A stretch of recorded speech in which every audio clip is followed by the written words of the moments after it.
నమస్తే, welcome to I dream. నేను మీ anchor Pratyusha. ఈ రోజు మనం క్యాథన్ ఆరోగ్య కేంద్రంలో ఉన్నాం. సో మనతో పాటు డాక్టర్ క్యాథన్ దిలీప్ కుమార్ గారు ఉన్నారు. సో సార్ తో మాట్లాడదాం, చాలా విషయాలు తెలుసుకుందాం. నమస్తే sir, how are you? Good. So నార్మల్గా రుమటైడ్ ఆర్థరైటిస్ అంటే చాలా మందికి ఒక ఐడియా ఉంది ఏంటి అనేది. అంటే నార్మల్గా మనకి కీళ్ళ వాపులు కానీ చేతులు కాళ్ళు వణకడం కానీ ఇది ఒక కొంతవరకు అవగాహన ఉంది వ్యాధి అంటే ఏంటో. బట్ ఇది కాకుండా దీన్ని నెగ్లెక్ట్ చేస్తే, ట్రీట్మెంట్ తీసుకోకపోవడం వల్ల ఇంకా ఏమైనా ప్రాబ్లమ్స్ వచ్చే అవకాశం ఉంది అంటారా? 100% ఉంది, ఖచ్చితంగా. ఇప్పుడు కొంతమందికి కాళ్ళు చేతులు ఇట్లా వంకరైపోతుంటాయి. అవును, మీరు చెప్పిన డిసీజ్లో కాళ్ళు చేతులు ఇలా అయిపోతుంటాయి, ఫింగర్స్ ఇలా ఇలా బెండ్ అయిపోతుంటాయి, ఇలా బెండ్ అయిపోతుంటాయి ఒక్కొక్కరికి. ఇవన్నీ ఏమవుతుంది? బోన్ మ్యారోలో ఆక్సిజన్ లెవెల్స్ తగ్గిపోవడం వల్ల ఈ రూమటైడ్ ఆర్థరైటిస్ అనేది ఎక్కువ అవుతుంది. దీనికి అలోపతిలో ట్రీట్మెంట్ తెలుసా అండి? స్టెరాయిడ్స్ ఇస్తారు. అవి తినకూడదనే అవగాహన మనకుంది, కాకపోతే బాడీ వినదు కాబట్టి స్టెరాయిడ్స్ ఇస్తారు. పెయిన్ కిల్లర్స్, నొప్పులు తట్టుకోలేక కాబట్టి రెండు పెయిన్ కిల్లర్స్ ఇస్తారు. దీంట్లో కొన్ని స్టెరాయిడ్స్ ఉంటాయి. Steroids, pain killers, antibiotics, multivitamin, gastric problems. ఒక ట్యాబ్లెట్ అంటే ప్యాంటాప్రోజోల్ ఒక ట్యాబ్లెట్ ఉంటుంది, అది గ్యాస్ట్రిక్ సమస్యకి వేసుకుంటారు. అది మ్యాక్సిమం ఒక 15 days వాడితే చాలా బాగా పనిచేస్తుంది అని చెప్తారు. 15 days కన్నా పైన వాడితే బాడీకి ఆ ట్యాబ్లెట్ అడిక్ట్ అయిపోతుంది. జనరల్గా అందరు గ్యాస్ట్రిక్ ప్రాబ్లం అంటే ఒక 40 mg అనేది ఒక ట్యాబ్లెట్ వేసుకుంటారు, గ్యాస్ట్రిక్ ప్రాబ్లం తగ్గిపోయిందని ఫీల్ అవుతారు. కానీ దానివల్ల కూడా బోన్ మ్యారో తగ్గుతుంది, బోన్ మ్యారో అనేది స్ట్రెంత్ పోతుంది. ఓవర్ గ్యాస్ట్రిక్ ట్యాబ్లెట్లు వాడితే కూడా సైడ్ ఎఫెక్ట్స్ ఉన్నాయి. అది బోన్ మీద ఇంపాక్ట్ పడి మీ డైజెషన్ని మంచిగా చేస్తుంది మీరు అనుకుంటారు, కానీ మీ బాడీలో ఆక్సిజన్ లెవెల్స్ని అప్ అండ్ డౌన్ చేయడం వల్ల మీ బోన్ మ్యారో వల్ల ఈ రూమటైడ్ ఆర్థరైటిస్ అనేది ఎక్కువ తక్కువ అయ్యి స్వెల్లింగ్స్ వచ్చేసి కాళ్ళు చేతులు ఇట్లా వంకరపోతాయి. ఎంతమందికి తెలుసు ఒక గ్యాస్ట్రిక్ ప్రాబ్లం వల్లనే ఈ బోన్ రిలేటెడ్ ప్రాబ్లమ్స్ వస్తున్నాయని? ఒక బోన్ మన బాడీలో ఈ ఓవర్ వెయిట్, మనం ఒక మనిషి 70 kg ఉండంటే దాంట్లో 50 kg బోన్ వెయిటే ఉంటుంది. అంత బోన్ వెయిట్, అంత బోన్ మొత్తం కూడా మొత్తం కొలాప్స్ అవ్వడానికి రీజన్ ఏం తెలుసా? ఆ బోన్లో ఉండే బ్లడ్ ఉంటుంది చూడండి, దానికి ఆక్సిజన్ లెవెల్స్ ఎక్కువ కానీ తక్కువ కానీ అయినప్పుడు ఇలాంటి ప్రాబ్లమ్స్ వస్తాయి. ఓకే, అంటే బట్ డాక్టర్స్కి ఐడియా ఉంటుంది కదా సార్, ఈ టాబ్లెట్ ఎందుకు యూజ్ చేయాలి, యూజ్ చేయడం వల్ల వచ్చే సైడ్ ఎఫెక్ట్స్ ఏంటి, వాటి వల్ల యూజెస్ ఏంటో తెలిసే ఉంటుంది కదా. బట్ అంటే డాక్టర్ ఇచ్చినప్పుడు వేసుకోవడం వల్ల వచ్చే ప్రాబ్లమా, లేదంటే పేషెంట్ అతనే ఓన్గా గ్యాస్ట్రిక్ ప్రాబ్లం కదా ఈ టాబ్లెట్ వేసుకుంటే తగ్గిపోతుంది అని తన ఓన్గా వేసుకోవడం వల్ల డాక్టర్స్ ఇవ్వరు కదా మెయిన్గా తెలిసినప్పుడు కదా? అయితే మీరు చెప్పిన డిసీజ్కి, ఈ ఆర్థరైటిస్కి పర్మనెంట్ సొల్యూషన్ అనేది ఒక డాక్టర్తో ఒక ప్రిస్క్రిప్షన్లో రాయించుకురండి.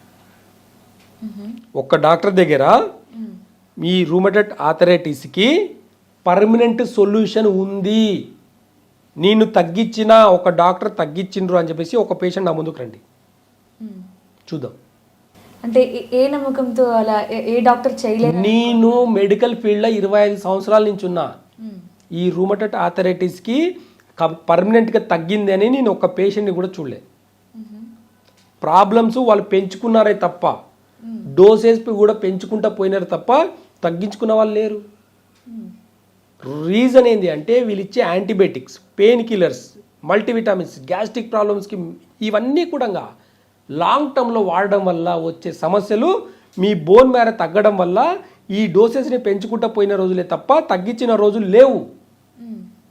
ఆయుర్వేదం ఏం చెప్తుంది అంటే ఒక బోన్ ఇరిగిపోతే ఎలా అయితే న్యాచురల్గా గ్రో అయ్యేదానికి, బోన్ గ్రో అయ్యేదానికి మెడిసిన్స్ ఎట్లయితే ఇస్తామో అలాంటి మెడిసిన్స్ ఇవ్వడం వల్ల మీ బోన్లో ఉండే బ్లడ్ పర్సెంటేజ్ పెరిగిందే కాకుండా ఫ్రెష్ బ్లడ్, కొత్త బ్లడ్ అనేది ఉత్పత్తి అవుతుంది. దాంట్లో ఎలాంటి డిసీజెస్ ఉండవు అనమాట. బోన్ మ్యారో మంచిగా అయ్యేదానికి మెడిసిన్స్ ఉంటాయి. అంటే కిడ్నీని స్ట్రెంత్ చేసేదానికి మెడిసిన్స్ ఇస్తాం, లంగ్ని స్ట్రెంత్ చేసేదానికి ఇస్తాం. మన పెయిన్ ప్రతి మనిషికి బాగా గుర్తుపెట్టుకోండి, బాడీలో ఏదో ఒక మూలాన పెయిన్ ఉంటుంది. ఆ పెయిన్ని తట్టుకునే శక్తి ఒకటి ఉంటే చాలు, అది ఇమ్యూనిటీ పవర్. అది లంగ్స్ వల్ల వచ్చేది. లంగ్స్ వల్ల ఎలా వస్తుంది? మనం తీసుకునే ఆక్సిజన్ లెవెల్ మన బోన్ మ్యారోలో ఉన్న బ్లడ్కి కావాలి. అది ఎలా కావాలి? బ్యాలెన్స్గా కావాలి. అది ఎక్కువైనా ఆక్సిజన్ లెవెల్స్ తక్కువైనా, ఆక్సిజన్ లెవెల్స్ ఎక్కువైనా మన బోన్ డెన్సిటీ అనేది పాడైపోవడం వల్ల ఈరోజు ఈ రుమటైడ్ ఆర్థరైటిస్లు చాలా పెరిగిపోయి కాలు చేతులు వంకర పోవడం, లేదంటే ఇక్కడ స్వెల్లింగ్స్ రావడము. జెయింట్స్ మార్నింగ్ లేచేటప్పుడు జెయింట్స్ కదిలియాలంటే అవ్వదు. ఎందుకు అవ్వదు తెలుసా? మార్నింగ్ లేచేటప్పుడు బాడీ పెయిన్స్ కిందకి ఎక్కువ ఉంటాయి తెలుసా? కాలు చేతులు మెడలు అన్నీ పట్టేసుకుపోయి ఉంటాయి. ఇవన్నీ కదలకుండా పడుకోవడం వల్ల మీ బాడీలో నర్వస్ సిస్టంలో బోన్ మ్యారోలో ఆక్సిజన్ లెవెల్స్ ఎక్కువైపోయి ఎక్కడిదక్కడ స్టాగ్నేషన్ అంటే ఎక్కడిదక్కడ ఆగిపోవడం వల్ల బాడీలో మూమెంట్స్ రావు. అవును, కాసేపు కొంచెం రిలాక్స్ కూర్చున్నా సరే లేచినప్పుడు కొంచెం ఇబ్బందిగా అనిపిస్తుంది. లేచి ఒక 5 నిమిషాలు ఒక 2 మినిట్స్ 4 అడుగులు వేస్తే తప్ప మీ బాడీ ఫ్రీ అవ్వదు. 4 అడుగులు వేసినప్పుడు ఏమవుతుంది? మీరు కాలు చేతులు ఆడిస్తారు. ఆడించినప్పుడు ఇక్కడ ఆక్సిజన్ లెవెల్స్ అన్నీ కూడా మన బాడీలో ఉన్న గ్యాస్ట్రిక్ ప్రాబ్లమ్స్ అన్నీ కూడా కొంచెం మూవ్ అవుతాయి. అప్పుడు మీ బాడీలో ఉన్న జెయింట్స్ అన్నీ కూడా కొంచెం ఫ్రీ అవుతాయి. అందుకే మార్నింగ్ లేచినప్పుడు లేచి నడవాలంటే ఎంబడి లేవడం కూడా అవ్వదు. ఇదంతా గ్యాస్ట్రిక్ ప్రాబ్లం వల్ల వచ్చేది. బోన్ డెన్సిటీ తగ్గాలంటే మీ ఆక్సిజన్ మీ లంగ్స్ ఇమ్యూనిటీ పవర్ మంచిగా పెట్టుకుంటే ఆటోమేటిక్గా మీ బోన్ మ్యారో కూడా మంచిగా ఉంటుంది. ఆయుర్వేద అదే చెప్తుంది, రూట్ కాస్లో లంగ్స్ మంచిగా పెట్టుకుంటే మీ రూమటైడ్ ఆర్థరైటిస్కి మీ బోన్ మ్యారోని మంచిగా పెట్టుకోవచ్చు. అంటే ప్రాబ్లం ఒకటి ట్రీట్మెంట్ ఒకటి చేస్తారు కాబట్టి పర్మనెంట్గా తగ్గవు. ఆయుర్వేదాలో ఉంటా రివర్స్ అంతే. ఏదైనా ఫస్ట్ రూట్ కాస్ చూస్తుంది, తర్వాత సిమ్టమ్ ని చూస్తుంది. ఇక్కడ సిమ్టమ్స్ ని ఇక్కడ రూట్ కాస్ ని రెండింటిని బ్యాలెన్స్ గా చేసుకుంటూ పోతే పర్మనెంట్ గా తగ్గించుకోవచ్చు. అలాంటి వాళ్ళు మా దగ్గర చాలా మంది ఉన్నారు. ఓకే, సో ఇప్పుడు మీరు ఇందాక అన్నారు కదా, అంటే అంత డేర్ గా చెప్పారు, ఏ డాక్టర్ కూడా పర్మనెంట్ గా ఒక పేషెంట్ కి కూడా రుమటైడ్ ఆర్థరైటిస్ కంప్లీట్ గా తగ్గిపోయిన పేషెంట్స్ ఎవరు లేరని. మరి ఆయుర్వేదంలో మీరు ట్రీట్ చేసిన పేషెంట్స్ కి పర్మనెంట్ గా సొల్యూషన్ నెంబర్ ఆఫ్ పేషెంట్స్ ఉన్నారు. ఎందుకంటే ఇక్కడ మేము పెయిన్ కిల్లర్స్ ఇవి లేవు, ఆయుర్వేదంలో పెయిన్ కిల్లర్స్ లేవు. పెయిన్ ని తగ్గించేదానికి రూట్ కాస్ ఏంది? ఏ ఆర్గాన్ వల్ల పెయిన్స్ వస్తున్నాయి? ఆర్గాన్కి మెడిసిన్స్ ఉంటాయి. రెండవది యాంటీబయాటిక్స్ ఉండవు. యాంటీబయాటిక్ ఓవర్ స్టిమ్యులేట్ ఆర్గాన్ని న్యాచురల్గా స్టిమ్యులేట్ చేయాలి, ఓవర్ స్టిమ్యులేట్ చేయకూడదు. యాంటీబయాటిక్స్ అన్నీ ఓవర్ స్టిమ్యులేట్ చేస్తాయి. ఓకేనా? పెయిన్ కిల్లర్స్ ఎక్కడ బాడీలో స్టెరాయిడ్స్ కానీ పెయిన్ కిల్లర్స్ కానీ యాంటీబయాటిక్స్ కానీ ఆయుర్వేదంలో లేవు. ప్రతిదీ రూట్ కాస్కి ఏమున్నాయి? ఆయుర్వేదంలో ప్రతి మొక్క కూడా రూట్ కానింటి మెడిసిన్స్ ఉంటాయి. ఏ డిసీజ్కైనా సరే రూట్ కాస్ మెడిసిన్సే. సిమ్టమ్స్కి లేవు. థైరాయిడ్కి సిమ్టమ్స్ థైరాయిడ్ తగ్గాలంటే రూట్ కాస్ మెడిసిన్ చూస్తాం మేము. థైరాయిడ్ హార్మోన్స్ బ్యాలెన్స్ అయ్యడం కాదు, అసలు థైరాయిడ్ ఎందుకు వచ్చింది చూస్తాం. బోన్ మ్యారో మోకాలు అరిగిపోయిందంటే ఎలా అరిగిపోతాయండి? నాకు అర్థం కాదు. బాడీలో మొత్తం కాల్షియం ప్రాబ్లం వచ్చినప్పుడు మోకాలు మాత్రమే ఎందుకు అరిగిపోతుంది? మిగతా జెయింట్ కాదా? మిగతా జెయింట్స్ దగ్గర బోన్స్ లేవా? మిగతా జెయింట్స్ దగ్గర అంటే మజిల్స్ లేవా? టెండన్స్ లేవా? ఏం లేవు. అందరు లిగమెంట్ ప్రాబ్లం అంటారు కదా. ఈ ఫింగర్ ఉందా? 1 2 3 3 ఉన్నాయి జెయింట్స్. ఈ 3 ప్రతి జెయింట్ దగ్గర లిగమెంట్ ఉంటుంది. కష్టపడి లేబర్ పనిచేసే వాళ్ళు ఈ చేతులతోటి పనిచేసినప్పుడు మళ్ళీ ఈ బోన్స్ ఈ లిగమెంట్ ఎందుకు అరిగిపోయారు? కరెక్టే కదనా? అంటే దానికి ఎందుకు? ఇక్కడ ఇంత పెద్ద మజుల్ ఉంటుందండి మోకాల దగ్గర, ఇంత మజుల్, ఇంత టెండన్, ఇంత అంటే హెవీగా ఉంటుంది. బోన్ మ్యారో కూడా చాలా హెవీగా ఉంటుంది. ఎలా అరిగిపోతుందండి? నాకు అర్థం కాదు. యాంకిల్ జాయింట్ ఎందుకు అరిగిపోవట్లేదని చెప్పండి ఒకసారి, క్వశ్చన్ వేయండి. మన బాడీ వెయిట్ మోకాల మీద పడుతుందని అనుకోకండి, యాంకిల్ జాయింట్ మీద కూడా పడుతుంది. మనం ఏదైనా ఒక హిల్ స్టేషన్కి ఎక్కేటప్పుడు మనం అనుకుంటాం మనము ఇప్పుడు ఎగ్జాంపుల్ ఎక్కడైనా బాగా ట్రెక్కింగ్ చేస్తుంటాం. ట్రెక్కింగ్ చేసే వాళ్ళకు మోకాళ్ళ ప్రాబ్లం రావడం కాదు, యాంకిల్ జాయింట్ ప్రాబ్లం ఎందుకు రాదు? యాంకిల్ జాయింట్ మాత్రం జాయింట్ కదా, యాంకిల్ జాయింట్ మాత్రమే ఏం టెండన్స్ లేవా? యాంకిల్ జాయింట్ మాత్రమే మీకు ఇది లేదా? మోకాలు మాత్రమే ఆపరేషన్ ఎందుకు చేస్తున్నారు? యాంకిల్ జాయింట్ ఆపరేషన్ ఎందుకు చేయట్లేదు? జనాల అవేర్నెస్ లోపం వల్ల ఈరోజు ఆపరేషన్లు చేసుకుంటున్నారు. అంటే ఆపరేషన్ అవసరం లేదు. ఎందుకు అవసరం అండి? 30 ఏళ్ల కింద లేని ఆపరేషన్ ఇప్పుడు ఎందుకు మనకు? 30 ఏళ్ల కింద మోకాల ఆపరేషన్ లేదు. ఈ 30 ఏళ్ళలో ఏం జరిగింది మోకాల ఆపరేషన్ చేయించుకోవడానికి? 30 ఏళ్ల కింద ఎక్కువ నడిచిన వాళ్ళు ఉన్నారా? ఇప్పుడు ఎక్కువ నడిచే వాళ్ళు ఉన్నారా? ట్రావెలింగ్ అన్నీ కూడా మనకు సౌకర్యం ప్రయాణించేదానికి ఇప్పుడు 30 ఏళ్ళ నుంచి ఎక్కువ ఉందా మనకు? అంతకుముందు గతంలో నేను కాలేజ్కి వెళ్ళేటప్పుడు నడుచుకుంటే లేదు, నేను 2 కిలోమీటర్స్ నడుచుకుంటే వెళ్ళి 2 కిలోమీటర్స్ నడుచుకుంటే వచ్చేది. నేను స్కూల్కి వెళ్ళినా కాలేజ్కి వెళ్ళినా. ఇప్పుడు కార్ వేసుకెళ్తా. ఎక్కడి నుంచి నాకు ఇంకా ఏముందని? ప్రతిదానికి ట్రావెలింగ్కి చాలా కంఫర్ట్ ఉంది. ఇప్పుడు ఇండైజెషన్ వల్ల, పోషక లోపం వల్ల, ఆహారంలో ఇండైజెషన్ వల్ల మన బాడీకి సరైన పోషకాలు అందకపోవడం వల్ల జాయింట్లో ప్రాబ్లమ్స్ వస్తాయి, లిగమెంట్లో ప్రాబ్లమ్స్ వస్తాయి, నర్వస్ సిస్టమ్ వీక్ అవుతుంది, మజిల్ సిస్టమ్ వీక్ అవుతుంది. అక్కడ అక్కడ ఇన్ఫ్లమేషన్ అనేది ఆగిపోతుంది. ఆగిపోవడం వల్ల మూమెంట్ చేయాలంటే ఇబ్బంది, పెయిన్. గత వీడియోలో జస్ట్ ఇలా ఇవి 2 కాళ్ళు ఇవి 2 చేతులు అని చెప్పానండి నేను. ఇలా అనుకొని చాలా మంది కామెంట్స్ చదివి చూడండి. ఇలా అనుకుంటే మోకాలు నొప్పులు మెడ నొప్పులు తగ్గించుకున్న వాళ్ళు ఉన్నారు. అంటే ఇవన్నీ మెరాకిల్స్ కాదు, ఇవన్నీ సైన్స్ అండి ఇదంతా. అంటే ఇప్పుడు ఆపరేషన్ అవసరం లేకుండా జస్ట్ మీరు అన్నట్లు ఇలా మోకాలు ఇలా చేసుకుంటే అయిపోతుంది అంటారా? తగ్గిన వాళ్ళు వీడియోలు చూసి, లాస్ట్ వీడియో చూసి తగ్గించుకున్న వాళ్ళు చాలా మంది ఉన్నారు కదా. కామెంట్స్ చదవండి, ఒకసారి చూడండి. ఇలా అనుకున్నానండి నాకు చాలా కంఫర్ట్గా ఉందండి అని చెప్పేసి అన్నారు. చాలా మంది వస్తున్నారు సార్. ఇన్స్టెంట్ గా రిలీఫ్ ఉంటుంది, బట్ పర్మనెంట్ గా కాదు కదా. అందుకే చెప్తున్నాను నేను, పర్మనెంట్ గా ఆయుర్వేద వాడండి, రూట్ కాస్ నుంచి తగ్గిస్తుంది. ఇన్స్టెంట్ గా పెయిన్ ని తగ్గించుకోండి. మీకు ఇంకెక్కడ ప్రాబ్లం ఉంది? ఇప్పుడు ఇన్స్టెంట్ గా మీకు పెయిన్ తగ్గేదానికి ఆక్యుపెంచర్ టెక్నిక్స్ పనికి వస్తున్నాయి. రూట్ కాస్ నుంచి ఆయుర్వేద మెడిసిన్స్ ఇచ్చినప్పుడు రూట్ కాస్ నుంచి డిసీజ్ తగ్గిస్తుంది. మీకు హ్యాపీగా ఉండొచ్చు కదా రోజంతా. ఇంకా మరి ఎందుకని ఇంతమంది ఆపరేషన్ చేసుకుంటున్నారు? తెలియక, రోజు ఎంతమంది సంఖ్యలో తెలియక అంటే ఇప్పుడు చేసుకున్న వాళ్ళందరూ తెలియక చేసుకున్నారు అనుకుంటారు. ఎస్, నేచర్ గురించి మర్చిపోవడం వల్ల, ఆయుర్వేద వైద్యం గురించి మర్చిపోవడం వల్ల. సరే ఇవన్నీ పక్కన పెడదాం. ఒక ఆయుర్వేద హాస్పిటల్కి వెళ్ళండి. ఆయుర్వేద మెడికల్ కాలేజీలు ఉన్నాయి కదా, అక్కడ హాస్పిటల్స్ ఉన్నాయి కదా, అక్కడికి వెళ్ళేసి నా మోకాలు అరిగిపోయింది ఆపరేషన్ చేయమని చెప్పండి. ఏం చేస్తారు? ఒక ఆయుర్వేద డాక్టర్ తోటికి వెళ్ళేసి మోకాలు ఆపరేషన్ ఖచ్చితంగా మీరు చేసుకోవాల్సిందే అని చెప్పించుకారండి. ఒక హోమియో డాక్టర్ తోటికి వెళ్ళేసి ఖచ్చితంగా మీకు ఆ మోకాళ్ళకి ఆపరేషన్ అవుతుందండి చేయించుకోండి అని చెప్తారా? ఒక న్యాచురోపతి డాక్టర్ చెప్తున్నాడా? ఎవరు చెప్తున్నారు? వాళ్ళకి ఏం నాలెడ్జ్ ఉంది? వాళ్ళు చదువుకుంది ఏంది? ఇక్కడ ఆయుర్వేద డాక్టరు ఆపరేషన్ నేర్చుకోలే, హోమియోపతి డాక్టరు ఆపరేషన్ నేర్చుకోలే, న్యాచురోపతి డాక్టర్ కూడా ఆపరేషన్ చేయలే. ఇక్కడ ఆపరేషన్ చేసిన డాక్టర్లంతా వేరు. వాళ్ళదంతా కమర్షియల్ బిజినెస్, వాళ్ళదంతా కమర్షియల్ మొత్తం బిజినెస్ మెంటాలిటీ. మీరేమైనా మీ చదువు ఏమైనా ఉపయోగపడితే ఆపరేషన్ లేకుండా చేసేది ఏమైనా టెక్నికల్గా న్యాచురల్ పద్ధతికి ఏదైనా ఉంటే కనుక్కొని చెప్పండి patient. End of the day పేషెంట్కి ఏం కావాలి? సొల్యూషన్ కావాలి, పెయిన్. అది ఆపరేషన్ ఒకటి అని ఎట్లా అనుకుంటావు?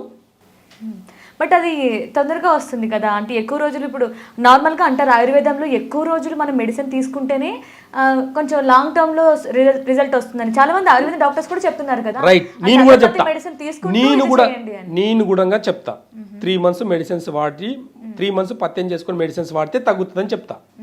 ఓకేనా? మీకు మోకాలు నొప్పి ఒకటే రోజు వచ్చిందా? లేదు. ఆర్థరైటిస్ ప్రాబ్లం ఒకటే రోజులో వచ్చిందా? లేదు. ఎన్ని సంవత్సరాలు పట్టింది? క్యాలిక్యులేట్ చేసుకొని రండి. పత్యం చేసేలాకైతే రండి. తిని రోగం తెచ్చుకున్నారు. ఆ ఏ టేస్ట్ తిని రోగం తెచ్చుకున్నారో మేము నాడి పట్టి చూసి చెప్తాం. అది మానేసుకొని కొన్ని మెడిసిన్స్ వాడితే తగ్గిపోయే రోగాలను పట్టుకొని ఊగులాడతారేంది నాకు అర్థం కాదు. ప్రకృతి అలా లేదండి అసలు, నేచర్ అలా లేదు. ఒక మానవ దేహానికి ఎలాంటి రోగాలు వస్తాయో అనేది ఫస్టే నేచర్కి తెలుసు. అలాంటి వనమూలికలు అన్నీ కూడా మన భూమి పైన మొలిసినాయి. మన భూమి పైన అన్నీ ఆవిర్భవించినాయి మనిషి పుట్టక ముందే. తర్వాత మనిషి పుట్టి మనుగడ స్టార్ట్ అయింది. వండుకం కూడా ఒకప్పుడు ఉండిందా? ఈ వెజిటేబుల్ ఇలా తినాలి, ఈ వెజిటేబుల్ ఇలా తినాలని ఉండిందా? ఇవన్నీ మానవ మేధస్సుకి రాను రాను రాను రాను ఏమైందంటే తన ఇంటెలిజెన్స్ తోటి నేర్చుకున్నారు. నేచర్లో ఉన్న దాని నుంచి తగ్గించుకునేదానికి ప్రయత్నం చేసిండే తప్ప ఆపరేషన్ చేయలే.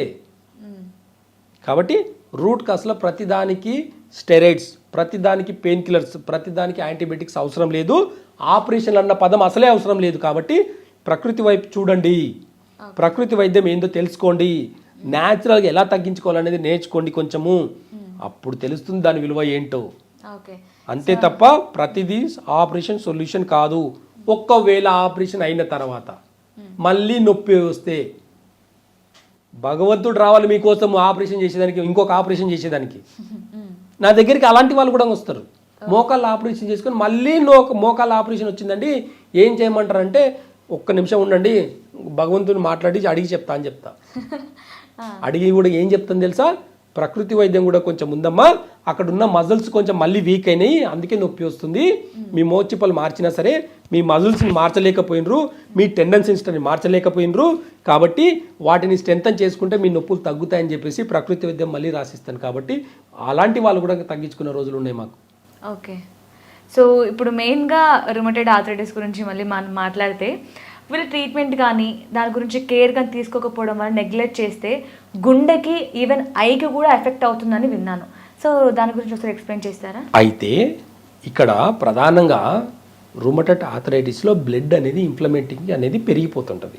ఇన్ఫ్లమేషన్ అంటే ఏమవుతుంది అంటే, మనకు కిడ్నీ ప్రధానంగా బోన్ మ్యారో అంతా కూడా మన కిడ్నీ మీద ఆధారపడి ఉంటుంది.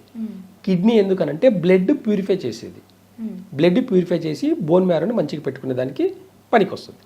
అయితే ఇక్కడ బ్లడ్ ప్యూరిఫై చేసే కిడ్నీ ప్రాసెస్ కొంచెం తగ్గిందనుకోండి, కిడ్నీ ఎనర్జీ తగ్గిందనుకోండి, బ్లడ్ ప్యూరిఫై చేయడం ఆగిపోతుంది. చేయడం వల్ల ఏమవుతుందంటే రక్తనాళాలన్నీ గడ్డ కడతాయి. గడ్డ కట్టడం వల్ల ఆ రక్తం గడ్డకట్టిన చిన్న చిన్న కణాలన్నీ కూడా గుండెకి వెళ్ళే దారిలో అడ్డుపడతాయి. దాని పేరే కొలెస్ట్రాల్. కొలెస్ట్రాల్ రావడానికి రీజన్ నాన్ వెజ్ అంటాం కదా, ఆయిల్ ఫుడ్ అంటాం కదా, ఇవన్నీ కిడ్నీ మీద ఓవర్లోడ్ అవుతాయి. టాక్సిన్స్ అనేటివి అంటే పైన ఉండే ఆర్గాన్, అంటే కిడ్నీకి పైన ఉండే ఆర్గాను మెటబాలిజం సిస్టమ్ అంతా ఆపరేట్ చేసేది అంతా లివర్, గాల్ బ్లాడర్. అవి చేతులు ఎత్తేసిన తర్వాత ఆ మలినాలన్నీ కిడ్నీ మీద వచ్చి పడతాయి. అది యూరిన్ ద్వారా బయటికి పంపించే స్తోమత కోల్పోయి అక్కడ రక్తం నాళాలన్నీ బ్లడ్ని ప్యూరిఫై చేసే గుణం అంతా కోల్పోయి రక్తం అనేది గడ్డకట్టడం జరగడం వల్ల ఆ రక్తనాళాలు గడ్డకట్టి హార్ట్కి వెళ్ళే దారిలో ఉండిపోవడం వల్ల అక్కడ బ్లడ్ సెల్స్లో రక్తనాళాలు గడ్డగట్టింది, అక్కడ ఉన్న వెయిన్స్ని కట్ చేయడం, అక్కడ వెయిన్స్ని బ్లాక్ చేయడం జరుగుతుంది. అంటే రక్తం శుద్ధి అయితే బ్లడ్ పల్చగవ్వాలంటే కిడ్నీ బాగుండాలి. కిడ్నీ అంటే డయాలసిస్ చేస్తాం కదా మనం, ఎందుకు చేస్తాము? బ్లడ్ ప్యూరిఫై చేసుకునే దానికి. అలాంటి వాళ్ళకి ప్రాబ్లం రాదు. ఎక్కడైతే న్యాచురల్ అయితే మనం చేసుకుంటామో, రక్తం పల్చగా చేసుకుంటామో, హార్ట్ ప్రాబ్లమ్స్ తక్కువ. ఎక్కడైతే మనం బ్లడ్ ప్యూరిఫై చేసుకోలేమో, ఎక్కువ మసాలాలు, సాల్ట్, ఎక్కువ స్పైసీ ఫుడ్ తింటున్నప్పుడు కిడ్నీ ప్లస్ లివర్ చేతులు ఎత్తేసినప్పుడు ఆటోమేటిక్గా ఓవర్లోడ్ అవుతుంది. కాబట్టి కిడ్నీ మీద ఓవర్లోడ్ అవుతుంది, లివర్ మీద ఓవర్లోడ్ అయ్యి హార్ట్కి వెళ్ళే దారిని క్లోజ్ చేస్తుంది. డైరెక్ట్గా హార్ట్కి ప్రాబ్లం రాదు. బ్లడ్ ప్యూరిఫై అవ్వకపోతే హార్ట్కి ప్రాబ్లమ్స్ వస్తాయి. కంటి సమస్యలు కూడా అంతే. ఆప్టిక్ నర్వ్ అనేది ఉంటుంది. కిడ్నీ అనేది ఎలా పనిచేస్తుంది అంటే బాడీలో ఉన్న నర్వస్ సిస్టమ్ని, మజిల్ సిస్టమ్ని, టెండన్ సిస్టమ్ని ఆపరేట్ చేస్తుంది. ఆప్టిక్ నర్వ్ని బీపీ, అంటే ఇక్కడ బ్లడ్ ప్యూరిఫై అవ్వకపోతే వాళ్ళకి బీపీ వచ్చేస్తుంది. బీపీ చాలా మందికి రావడానికి కారణం కిడ్నీ అనమాట. చాలా మందికి తెలియదు. అయితే ఈ ఆప్టిక్ నర్వ్ అనేది వీక్ అయిపోయి ఈ కంటి సమస్యలనే వస్తాయి. ఈ ఆప్టిక్ నర్వ్ వీక్ ఎందుకు అవుతుంది? లివర్ వల్ల అవుతుంది. ఈ లివర్ ఏం చేస్తుంది? టాక్సిన్స్ అంతా కూడా బయటికి పంపించలేకపోవడం వల్ల, అక్కడే ఉండిపోవడం వల్ల నర్వస్ సిస్టమ్ వీక్ అవుతుంది.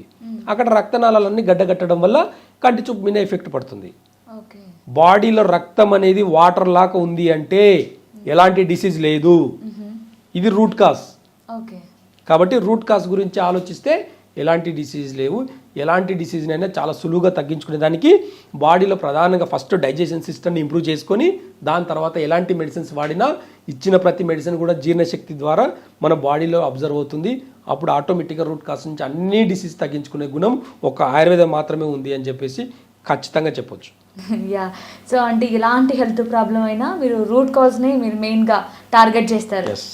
ఎస్, ఖచ్చితంగా రూట్ కాజ్ అంటే ఎలా పుట్టావంటే అమ్మ నాన్నకు పుట్టా, అమ్మ నాన్న రూటు, అంతే కదా. అంతే, నేను అలా పుట్టేసానంటే సైన్స్కి పుట్టానంటే కాదు కదా. ఎలా పుట్టాను అంటే అమ్మ నాన్నకు పుట్టా, అమ్మ నాన్న రూట్ నాకు.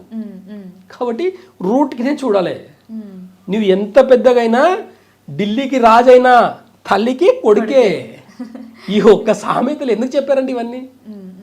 పెద్దలు ఒక్కొక్క మాట వెంబడి ఉన్న సైన్స్ ఆలోచిస్తే మనిషి జీవన మనుగడ చాలా ఈజీ అండి. కాబట్టి రూట్ కాజ్ గురించి ఆలోచించి చూడండి ఒకసారి. ఎలాంటి డిసీజ్ అయినా సరే తగ్గించుకోవచ్చు. పంచభూత సిస్టమ్ని ఒక్కటి అర్థం చేసుకుంటే ఈ మానవ దేహానికి ఉన్న డిసీజ్ అన్ని కూడా తగ్గించుకోవచ్చు అని చెప్పేసి ప్రకృతి వైద్యం చెప్తుంది. Nice sir, thank you so much sir. Thank you.